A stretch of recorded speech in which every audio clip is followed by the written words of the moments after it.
This is reportedly going to be rented out. What for? Well, basically anything you want. A wedding, a graduation ceremony, maybe a fashion show, or simply a place to chill. Now you may be thinking, where does Imran Khan go? Surely the Prime Minister cannot be homeless. Well, he won't be. Imran Khan was never living at the official residence. He discovered that maintaining this sprawling complex will be too expensive. Pakistan does not have the money for that.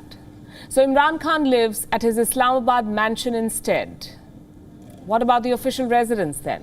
The original plan was to convert it into a college or a university. But then again, that's expensive work. So instead of pumping money into the building, Pakistan is hoping to make money off it. This majestic residence could soon be yours to rent. The auditorium, the guest wings, the lawns, all of it. The federal cabinet is finalizing the details. Two committees have been formed to ensure discipline and decorum at the mansion. But let's face it, if you're renting the Prime Minister's house, the time for decorum is past.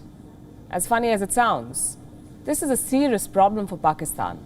Imran Khan is not being thrifty here. He is being forced to cut corners. Pakistan's economy is in dire straits. The national GDP has fallen by $19 billion in 3 years. 19 billion. Imran Khan came to power promising a turnaround. 3 years on, his house is on Craigslist. By the way, Pakistan has tried austerity before. It was equally comical. In 2018, Imran Khan auctioned off 61 luxury cars owned by the government. The same year, he also sold some buffaloes. They were kept by former Prime Minister Nawaz Sharif. Imran Khan decided he had no use for them. These auctions may sound like a great initiative, but it's like throwing stones at the moon. You're never going to hit. Pakistan saw $294 billion. That's 109% of the GDP. Renting out. Even Beijing wants their money back, and they won't settle for bed and breakfast at the Prime Minister's residence. Imran Khan is the face of this train wreck, but he wasn't always at the wheel. Successive Pakistani governments have mishandled this economy. They had misplaced priorities, they flooded the army with money and had no sense of fiscal prudence. Imran Khan has continued this tradition.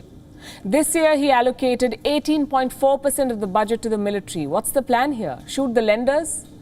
The Pakistani military's wish list never ends. They justify it by talking about the so-called Indian threat. Guess how much India spends on the military? Around 13%. For a wedding, the bride was the daughter of Brigadier Wasim Iftikhar Cheema. Two kinds of people have the money for this booking: the Pakistan Army and their stooges. No country likes the word austerity. They would much rather be excessive and opulent. But for that, you need investments. You need a thriving business scene. Pakistan has neither. Their investments come from one source, and that is China. It's a debt trap. Their business scene is mostly an underworld crime syndicate, and those guys don't pay taxes.